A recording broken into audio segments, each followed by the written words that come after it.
नमस्कार साथियों, जय पीएससी एकेडमी के ऑनलाइन यूट्यूब प्लेटफॉर्म पे आपका स्वागत है। जैसा कि हम एडीओ की जो सीरीज़ है खासतौर पे ग्रामीण विकास से संबंधित योजनाओं को हम लेके आ रहे हैं। इससे जस्ट पिछले वाले जैसे कि वीडियो आप देखेंगे तो आपके लिंक में मिलेगा आपके, जिसमें हमने 2022 के जो करेंट योजनाएं हैं उसको हमने माहवार उनको किया था और उनके साथ साथ एक रिपा और एक चिराग योजना को हमने एक अलग योजना वाइज पढ़े थे। अभी हमारा उद्देश्य होगा कि कुछ बड़ी बड़ी जो योजनाएं हैं उनको हम क्या करें, फुल डिटेल में पढ़े। डिटेल में पढ़ने के फायदा ये होगा कि आपसे जो क्वेश्चन है वो आपके अंदर से पूछा जाएगा। जैसे अगर पीएससी के एग्जाम देंगे या व्यापम के एग्जाम देंगे तो आपको क्या मिलेगा कि 3 से 4 अपडेट होता है, कब चालू हुआ, क्या उद्देश्य था, कितने लाभार्थी थे ये। लेकिन अगर जब आप एडीओ जैसे आप खासतौर पे योजनाओं फोकस एग्जाम पे बैठते हैं, क्योंकि ये योजना फोकस एग्जाम है, आपको ज्यादा से ज्यादा योजना पढ़ना पड़ेगा और अच्छे से पढ़ना पड़ेगा, तब आपको इस लेवल पे जानकारी बहुत ज्यादा आवश्यक हो जाता है। ठीक है, अगर सीजीपीएससी मेंस भी दे रहे हैं तो कहीं ना कहीं 1-2-3 बार तो क्वेश्चन आ चुका है, हो सकता है और संभावनाएं हैं, ये आंकड़े आप क्या कर सकते हैं, वहां पे अप्लाई कर सकते हैं। ठीक है, ओके। तो आज का हमारा जो योजना है वो है राजीव गांधी किसान न्याय योजना। ठीक है, राजीव गांधी किसान न्याय योजना। यह जो योजना है वो न्याय को बहुत ज्यादा फोकस करना है। न्याय का मतलब क्या होता है कि पिछड़े से पिछड़ा वर्ग भी कहीं ना कहीं सरकार के साथ कदम से कदम मिला के चले, इसके उपलक्ष्य या इसके लिए बोलते हैं न्याय, बोलते हैं कि सबके साथ क्या करना है, न्याय करना है। ओके, तो छत्तीसगढ़ सरकार का जो उद्देश्य है कि हमारे छत्तीसगढ़ एक क्या है, कृषि बहुल इलाका है। ठीक है, जहां पे लगभग 80% लोग कृषि पे निर्भर हैं और उसके साथ साथ हमारा जो धान की खेती होती है वो बहुत ही ज्यादा होती है, लगभग 86% पे।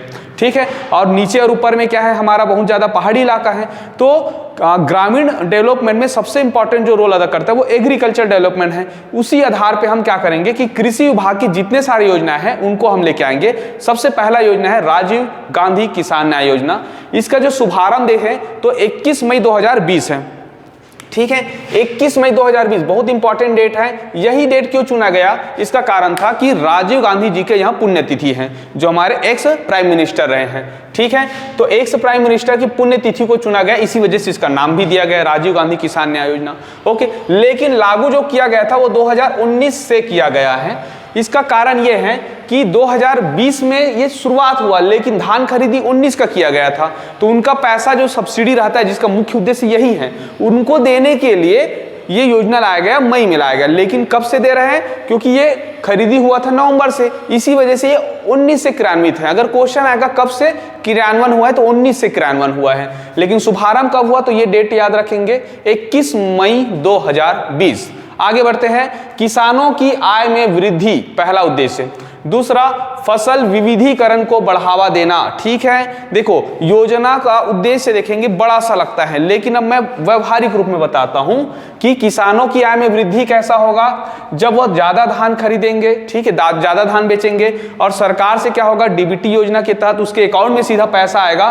तो कहीं ना कहीं क्या होगा, जो बिचौलियों लोग धान खरीदे हैं, आज आप मार्केट में जाएंगे आपको 1600 से कम रेट में ही धान को खरीदा जाता है आपके धान को। लेकिन सरकार क्या कर रहा है, मिनिमम 2500 रुपए तक के धान खरीदी किया गया है। तो 2500 और 1500 का अंतर 1000 रुपया होता है। तो इससे क्या होगा, उनके आय में वृद्धि। अब आय में वृद्धि होगा तो क्या करेगा, उनके पास क्या होगा, निवेश होगा, पैसा बचेगा। तो पैसा में किस में लगाएंगे, फसल विविधीकरण में लगाएंगे। धान के साथ क्या होगा, उद्यानिकी फसल को बढ़ावा देगा, कोदो कुटकी हो गए, अरहर हो गए, तिलहन हो गए, इन सब फसलों को क्या करेगा, बढ़ावा देगा।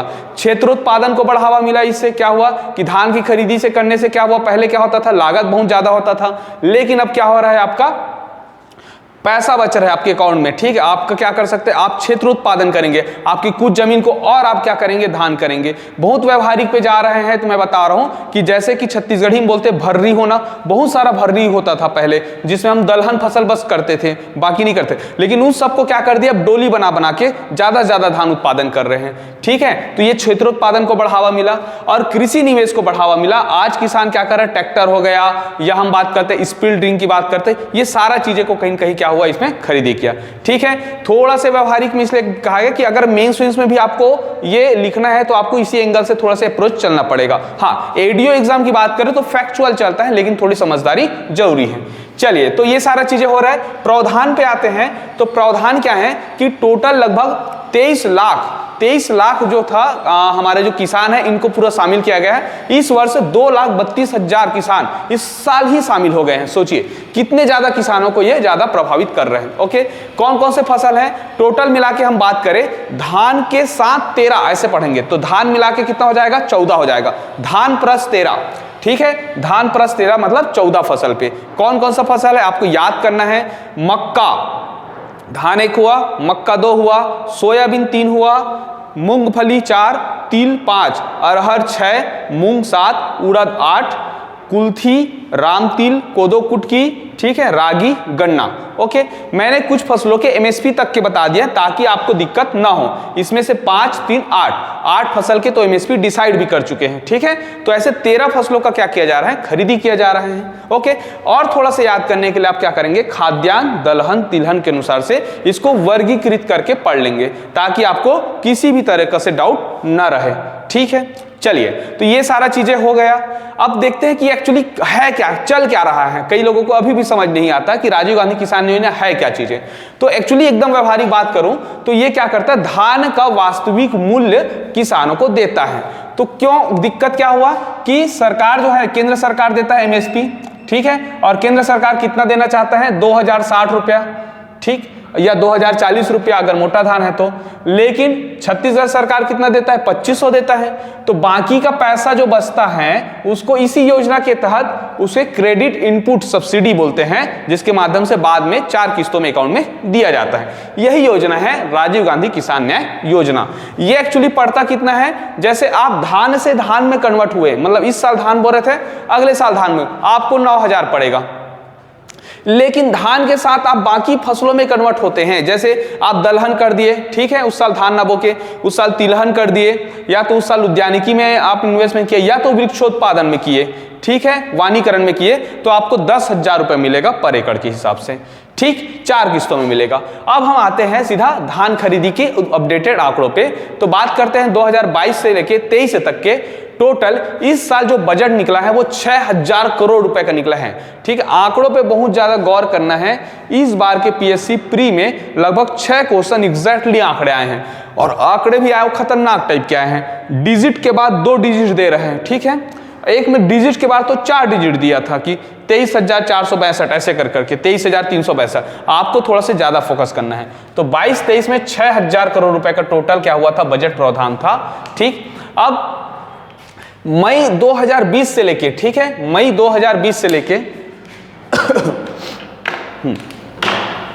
मई 2020 से लेके, याद रखना है, मई 2020 से लेके 21 मई 2022 तक के लगभग 2 साल तक के मैं आंकड़े बताऊं तो लगभग 12,900 करोड़ रुपया क्या कर चुका है, इनपुट सब्सिडी के रूप में डीबीटी के माध्यम से दे चुका है। तो ये डीबीटी क्या होता है, डीबीटी का मतलब होता है डायरेक्ट बेनिफिट ट्रांसफर, ठीक है, सीधा आपके अकाउंट में चला जाएगा। बीच में ना तो बैंक का झंझट है, ना तो आपको कोई साहब का टेंशन है ना, क्योंकि ये सब बता होगा। हालांकि अब एक एडियो क्लास में ऐसे नहीं करना चाहिए, लेकिन राजीव गांधी के समय से कैसे कहा जाता था कि 1 रुपए जैसे कि मैं भेजता हूं सेंटर से, तो वो लोगों के आते आते क्या होता है, बहुत ही कम पैसा बचता है, ऐसे करके बोलते हैं। तो अब क्या हो गया है कि डीबीटी आ चुका है, सीधा आपके अकाउंट से लिंक रहता है, सीधा जितना पैसा उनको देना है उतना पैसा आपके अकाउंट में आ जाता है। तो ये होता है डीबीटी योजना, ठीक है, डीबीटी के माध्यम से आता है। अब हम कुछ आंकड़े देखते हैं इस साल के धान खरीदी के जो टारगेट हैं। हालांकि इससे रिलेटेड मैंने करंट अफेयर में भी बनाया हुआ है, ठीक है, 1 से 15 फरवरी वाला। तो 21 से 22 और 22-23 की बात करो। 21-22 मतलब पिछले साल की बात करते हैं। उस साल धान खरीदी का हमने टारगेट रखा था 105 MT।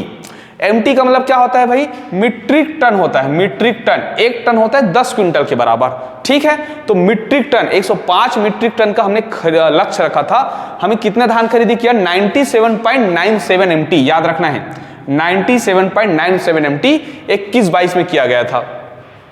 तो उस समय कितने किसान थे, 22,66,000 किसान थे, ठीक है। मतलब मोटा मोटा याद कर लो, 22.5 लाख याद कर लो, क्योंकि पुराने ईयर है तो मोटा मोटा, अभी वाला तो एग्जैक्टली, ठीक है। और रकबा कितना था, 30 लाख के आसपास था। कितना था? 30 लाख हेक्टेयर के आसपास। फिर अब 22-23 का आंकड़े आ चुका है, ठीक है, ये फरवरी में कंप्लीट हुआ तो उसके बाद आ गया था। तो 110 लाख एमटी का हमने टारगेट रखा था, पहला क्वेश्चन। दूसरा क्वेश्चन पूछेगा कितना खरीदी हुआ एग्जैक्टली? 107.51 एमटी, याद रखना है 107.51 एमटी के साथ हम धान खरीदी में दूसरे आ चुके हैं और किसानों की संख्या के आधार पे फर्स्ट है, याद रखना है किसानों की संख्या के आधार पे छत्तीसगढ़ पूरे भारत में फर्स्ट है, इतने ज्यादा किसान हैं यहाँ पे। हालांकि टोटल सबका धान मिलाओगे तो हमारे जैसे आंध्र प्रदेश है, उत्तर प्रदेश से कम होता है, लेकिन किसानों की संख्या के आधार पे हमारे यहाँ सबसे ज्यादा है, सबसे ज्यादा किसान, क्योंकि छोटे छोटे किसान है, सीमांत कृषक, लघु कृषक, 2 एकड़ 1 एकड़ ऐसे वाला, इस वजह से किसानों की संख्या में नंबर 1 हो चुके हैं। तो हम बात करते कितने किसान हो गए, तो 24,98,000, याद रखना है कितना है? 24,98,000, मोटा मोटा 25 लाख के आसपास है, बस 2,000 को छोड़ दो तो। हालांकि ये किसान बेचे हैं, लेकिन कई बार क्या होता है कि मेरा धान होगा ऐसे करके कई लोग क्या करते हैं, पहले से पंजीयन करा के रखे रहते हैं, ठीक है, या क्या होता है कि टाइम के पहले उसको धान कहीं और बेचना पड़ जाता है। इस चक्कर में 25,92,000 मतलब लगभग 26 लाख किसानों ने क्या किया था, इसके धान खरीदी के लिए पंजीकृत कराए थे।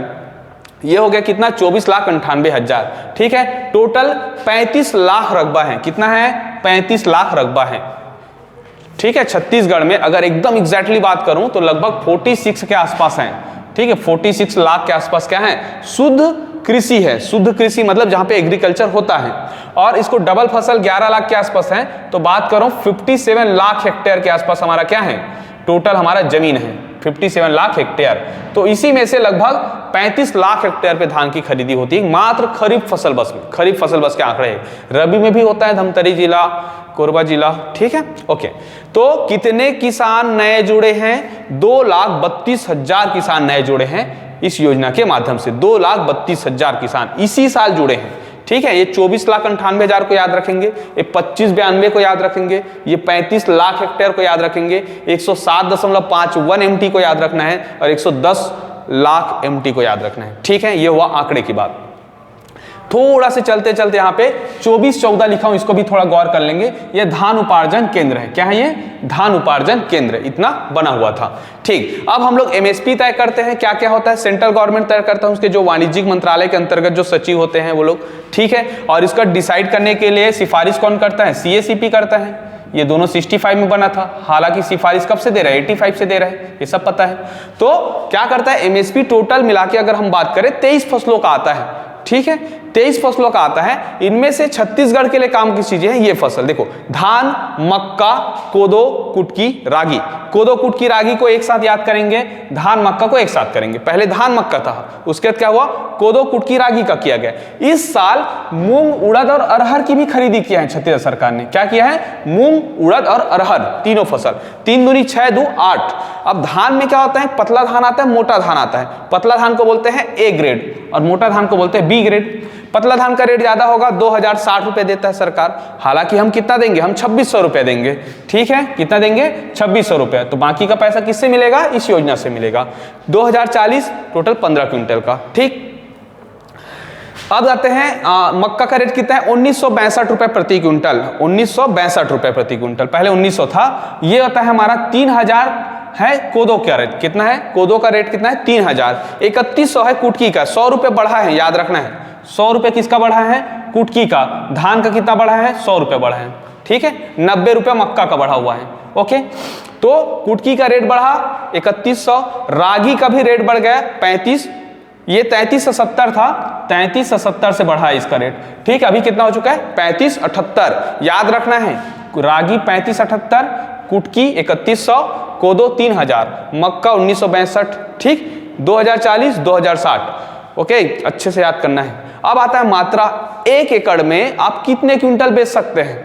पहले ऐसा नहीं था, पहले ऐसे नहीं था, तो जितना होता है उतना बेचते थे, लेकिन अब लिमिट डिसाइड किए गए। तो ये जो लिमिट की मात्रा है, धान के लिए है 15 क्विंटल, ठीक है, मक्का के लिए है 10 क्विंटल, ओके, 3.5 क्विंटल कोदो और कुटकी के लिए है, याद रखना है 3.5 क्विंटल कोदो कुटकी के लिए, और 2 क्विंटल आपके किसके लिए हैं? रागी के लिए है। रागी ज्यादा महंगा है इसलिए कम बेचना है, ठीक है। 2 क्विंटल रागी के लिए, कोदो कुटकी के लिए 3.5, मक्का 10 और 15 क्विंटल धान और इसके लिए, ठीक है, ओके। अब देखिए इसका टाइम डिसाइड क्या है, कब से कब खरीदी करना है धान का, 1 नवंबर से 31 जनवरी। ये क्वेश्चन आ चुका है प्री में, ठीक है, पिछले बार 7 फरवरी था, इस बार 31 जनवरी है, ये क्वेश्चन आ चुका है। दूसरा क्वेश्चन है मक्का का कितना है, तो मक्का का हमने क्या किया, इसको फरवरी तक के और बढ़ा दिए, चलो ठीक है। तो 1 नवंबर से 28 फरवरी तक के, फरवरी अंतिम तक के रहेगा ये, 28 फरवरी मतलब फरवरी अंतिम तक के, ठीक है। ये क्या होगा, देखो ये 22 होगा फिर 23 होगा, गड़बड़ नहीं करना है, ये 22 है ये 23 है, क्योंकि नवंबर के बाद जनवरी आएगा। 15 अक्टूबर से चालू होकर 15 फरवरी तक के खरीदी करना है कोदो कुटकी रागी को। अक्टूबर में चालू हो जाता है, ठीक है, ये कोदो जल्दी आ जाता है, हाँ, तो ये 15 फरवरी तक के रहेगा। तो 15 अक्टूबर से 15 फरवरी तक के रहेगा कोदो कुटकी रागी, ठीक है। कुल खरीदी के आंकड़े मैंने ऊपर बता दिए, इसके अभी आंकड़े आए नहीं है क्योंकि अभी हुआ नहीं कुल खरीदी, ठीक है। अब आते हैं इसको कौन खरीदता है, तो धान की खरीदी कौन करता है, मार्कफेड करता है, ठीक है। मार्कफेड क्या है, एक एजेंसी है जो क्या करता है, छत्तीसगढ़ सरकार और सेंट्रल की जो सरकार है दोनों मिल के धान खरीदी के लिए काम करता है ये दोनों, ठीक है। तो ये मार्कफेड याद रखना है। और मक्का की खरीदी कौन करता है, तो राज्य भंडार गृह निगम, याद रखना है इसको, राज्य भंडार गृह निगम ये खरीदी करता है मक्का का, ठीक। अब 3 फसल और बच गए हमारा चलते चलते, 2 3 4, क्या बोलेंगे 2 3 4, ये क्या है, मात्रा है, इतना खरीदी कर सकते हैं, किसका, इस साल शुरुआत ही है मूंग, उड़द और अरहर, ये तीनों क्या है, दलहन फसल है। मूंग का रेट है कितना, 77-66, हाईएस्ट रेट है छत्तीसगढ़ में, अगर सीधा एमएसपी की बात करें तो 77-66 रुपए। उड़द का है 6600 और अरहर का है 6600, ठीक है, ये हो गया। इसका डेट क्या होगा, तो इसका दिसंबर तक खत्म कर दिए। क्यों खत्म कर दिए भाई, क्योंकि ये क्या है, ट्रैप फसल है, बहुत जल्दी आ जाता है खरीफ में, ओके। तो ये अक्टूबर के आसपास आ जाता है और अक्टूबर में ही खत्म हो जाता है, तो दिसंबर तक तो पूरा हो ही जाता है, 17 अक्टूबर से 16 दिसंबर तक के। लेकिन अरहर का क्या ये है, ये अरहर बहुत लंबा चलता है, ये जनवरी के आसपास ही क्या होगा, इसका टोटल बीज सूखता है, ठीक है, राहर कारी ये सब चीजें, तो इस वजह से इसका डेट आगे है, 13 मार्च से लेकर 22 मई तक, 12 मई तक की खरीदी करेंगे, क्योंकि मार्च के आसपास ही क्या करते हैं, अरहर निकलता है। तो 13 मार्च से लेकर 12 मई 2023 तक के अरहर का डेट है, ठीक है दोस्तों। तो इतना सारा चीजें को आपको पढ़ के कहीं ना कहीं एक योजना आपकी कंप्लीट होती है, वो भी फुलता अपडेटेड, इससे बाहर क्वेश्चन नहीं जाएगा, ठीक है। आपको एडीओ की तैयारी कर रहे हैं तो आपको इसी लेवल पे पढ़ना पड़ेगा, ओके। तो इस प्रकार हमारा आज का क्लास खत्म होता है, और इससे और संबंधित जानने के लिए आप चैनल को लाइक कीजिए, शेयर कीजिए और सब्सक्राइब कीजिए, ठीक है, ओके, थैंक यू।